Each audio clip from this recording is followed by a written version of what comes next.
Shall we start, Terry, then? Okay. Okay.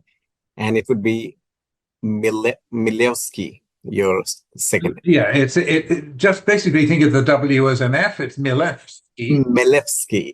Yes. Again, history repeats itself. You told me a year ago. And Milewski. if you can, and if that's too hard, you can get away with just saying Milevsky. Oh, okay, okay. Mil Lots of people do. It's okay. Milewski, I think I can pull it off. Thank you. All right. Good luck. Thank you. Thank you.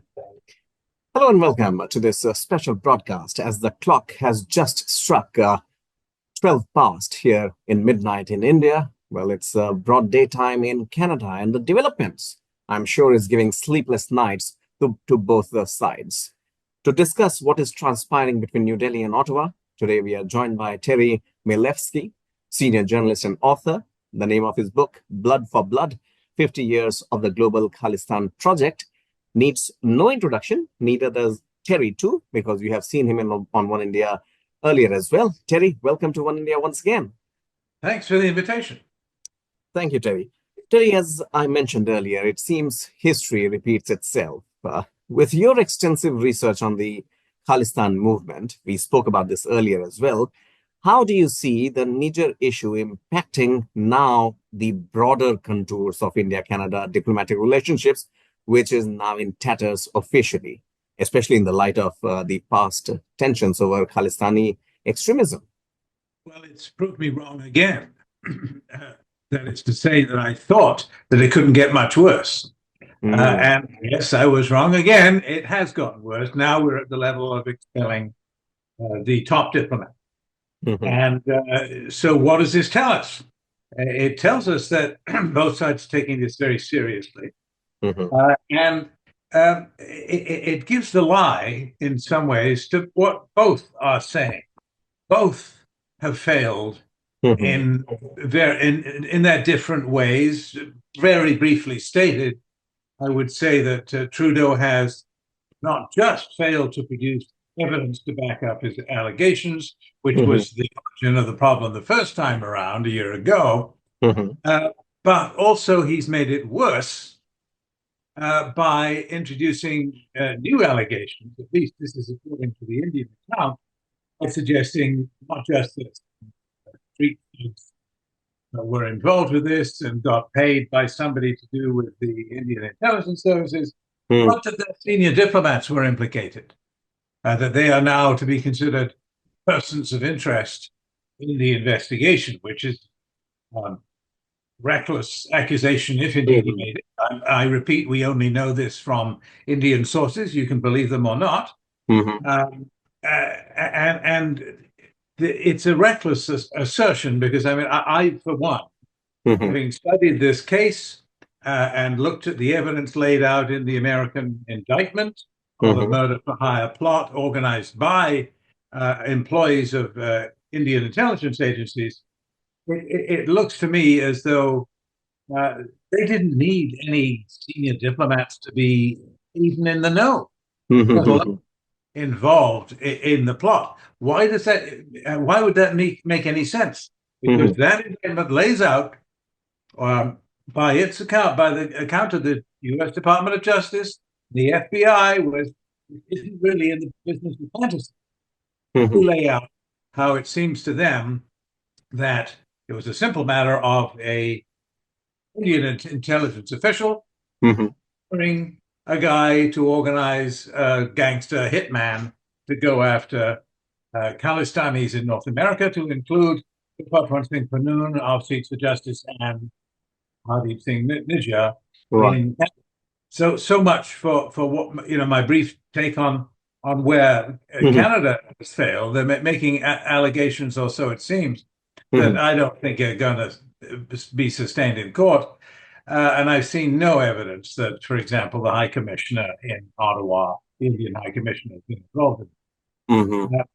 On the other hand, we don't hear from the Indian side. We hear how terrible Trudeau is, and we hear the Indian media generally supportive of their prime minister, chiming in to say that Trudeau is an idiot and he's going to fall and it's all his fault. and he's acting on some agenda with the United States Right. counter India and these sort of machinations. All fantastic.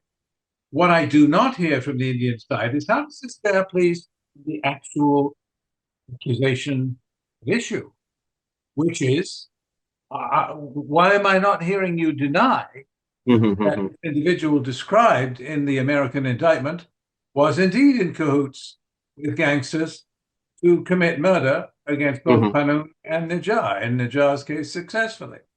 Right. They're talking about other issues. So I think there's room to doubt, plenty of room to doubt, the Hmm. veracity of both sides. Right. Um, just to make a point here, Terry, that this evening itself, New Delhi issued a statement, uh, not exactly mentioning that, about the involvement or not, but the allegations made by Ottawa. They have called it preposterous. They have called it, baseless, and they have tried to at least condemn it in the strongest possible terms as far as New Delhi is concerned. Now, this whole scenario, Terry, as you mentioned, appears to be straight out of a Hollywood or maybe a Bollywood flick that one government spy tries to eliminate the enemy of the state on a foreign land.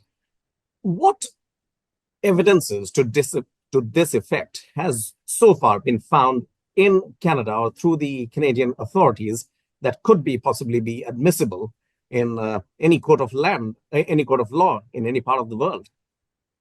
Well, there is allegedly, according to leaks, I cannot quote a source, Hmm. but these leaks, let's say they've been allowed to stand by the government, and nobody's disputing that there are wiretaps. Hmm. There are Canadian origin wiretaps, that is, say, wiretaps Right. placed on people in Canada, which substantiate the charge that they were in cahoots. How shall I put it? That they were at least talking to and involved with an Hmm. Indian intelligence agent, same guy who was alleged in the American indictment. Yeah, Mr. Verma. There is also the RCMP, the Royal Canadian Mounted Police, Mhm. not a political organization, don't respond to political instructions, as you have seen by the fact they've rather embarrassed the Prime Minister by not stepping up and saying the Prime Minister's allegations are true and these high officials were involved in the murder. Yet, let's say that when and if we get evidence of that. But the RCMP have, though, they don't know who paid them. They don't know the higher ups yet. They have arrested and charged for Indian origin, young punks, basically gangsters in their 20s, nobodies with guns in their pocket, Mm, who allegedly came here as students, mm, but never did much studying except about where to get a gun. And so these individuals, they may have a story to tell, may want to make a deal. We don't know. But mm, at some point, either that will come to trial, and we mhm. may learn more about that, or the case of Nikhil Gupta, the Indian national who, according to the FBI, was Mm, in cahoots with gangsters in New York to assassinate both Panun and Nijar as part of the yeah. same Mhm. plot. So it's not that we won't ever find out. We just have to be a little bit patient, which in my business, we're not.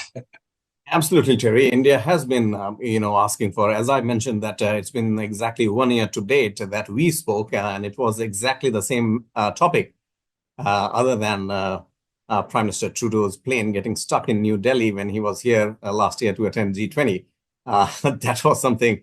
But having said that, as far as the evidences are concerned, as far as Mr. Verma is concerned, Mr. Gupta, I believe, being connected with Panu and Nijar both, I think 1 year time is a substantial amount of time, and more concrete evidences are required, definitely. And you are right when you talk about these students who did nothing except for wielding guns. Whether Canada is happy to keep them, whether Canada is okay with these Khalistani sentiments getting louder in that part of the world.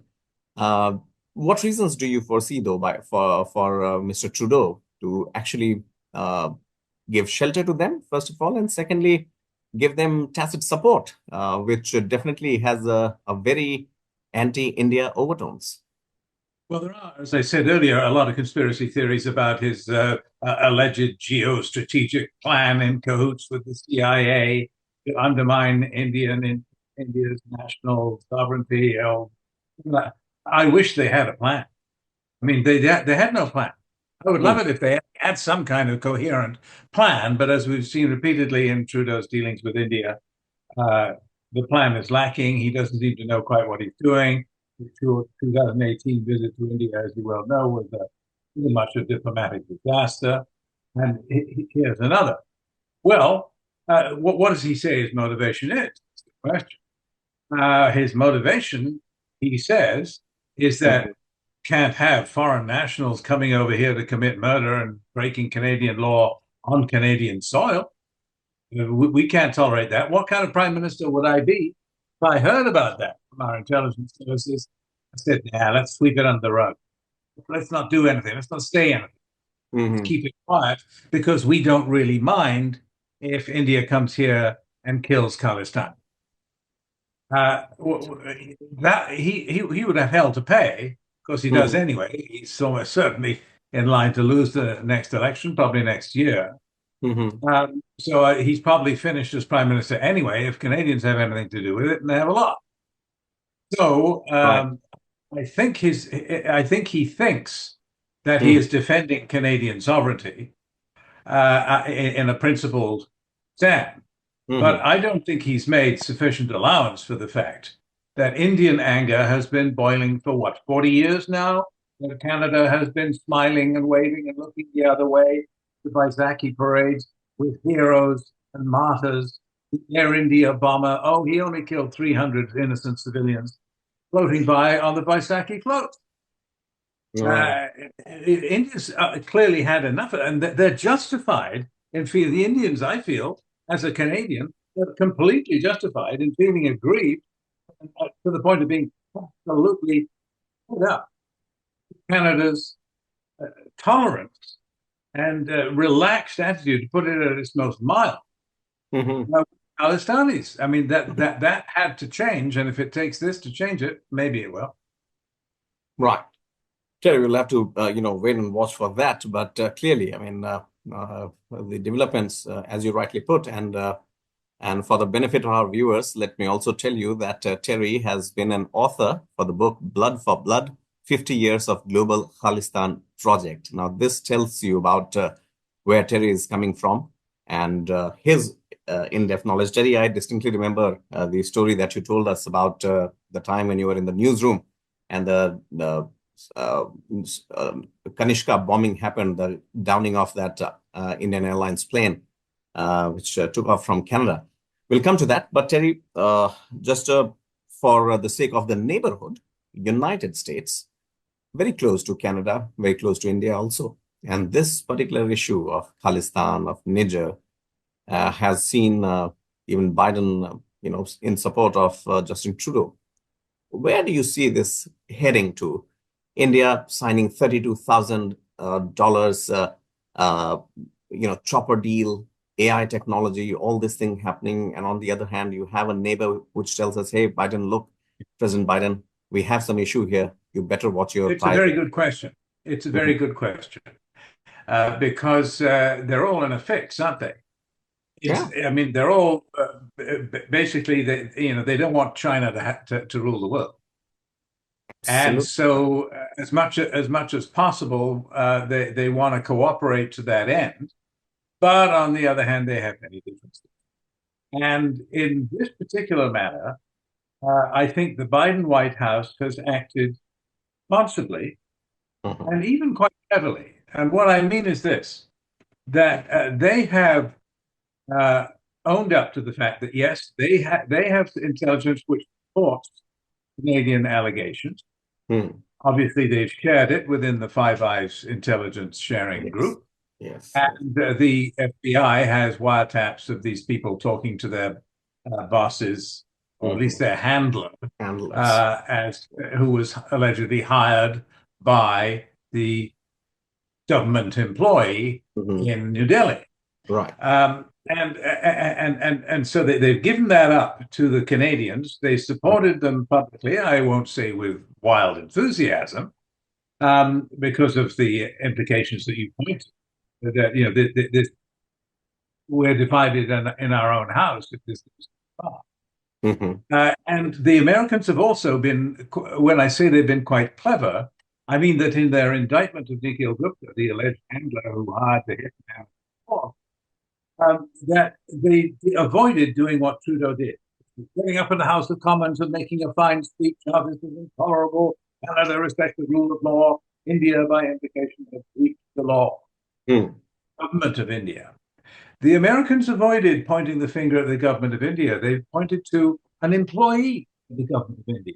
Well, that leaves open the possibility he was acting totally on his own. I mean, nobody would believe it. Yeah, but we might agree to say it. And here's what your question, I think, may take us to. What is the end game exactly? What if the Indians and the Americans forget? I don't know that Canada has the geopolitical clout, have much sway in this. They're going to go along with whatever the Americans get done. And the Americans will, I would guess, if you want to guess, slightly educated guess, the Americans, I suspect, would settle for the Indians promising never to do it again, for some accountability on the part of those who did it. In return, we're not going to lock up your guy Nikhil Gupta and throw away the key. In a couple of years he'll get out, and we won't advertise that. And you'll have a nice life afterwards. And this will be done in order to avoid the kind of blowback that you fear in your question. They're going to make a deal, in other words, like some kind of prisoner swap. Same kind of theory that, it doesn't look pretty, but it's probably better than not doing it. But they will make a deal. India will skate away. Canada will skate away. Americans will skate away, and they'll be back to doing arms deals that you described. They'll be back to the main event, the main story. And I think that's where the Biden administration has been steering this. But make no mistake, they've nailed their colors to the mast. The Americans, I mean. They have told the Indians that, we're not going to settle for anything less than accountability. You can't just sort of, mumble and shuffle your feet and say, yeah, we're taking it really seriously, and do nothing. I'm not going to buy that. The longer you drag this out without making a deal, the worse it will be. Right. Well, and I presume, for the better part of the world, Terry, it has now become a fact that yes, indeed, there's something fishy going on. But as you put it, to put a lid on all of this would be the big brother playing the role of the mediator and possibly trying to find a win-win solution. But in this part of the world, Terry, I mean, just to sum it up, yes, you're right when you say that the media is a bit, pro-government and not so anti-establishment. But to accept a fact for a country which has lost its prime ministers assassinated by these elements, have seen youth going awry of a particular state, and has bore the brunt for nearly 40 years, 4 decades. So this is something that would definitely take a lot of time for both India and the other faction in Canada and other parts of the world, Australia, you name it. A little bit in America too. We'll have to wait and watch and see how it transpires. And India, in the meantime, would definitely try and exercise its right of authority and of, to a certain extent, self-defense, I would say. And that's when the comments do come in, as you mentioned. Terry Milewski, thank you so much for taking time out from Ottawa in Canada. And we wish you a very good day ahead. And we hope to see you very soon. Thank you. I enjoyed it. Thank you. Subscribe to One India channel and never miss an update.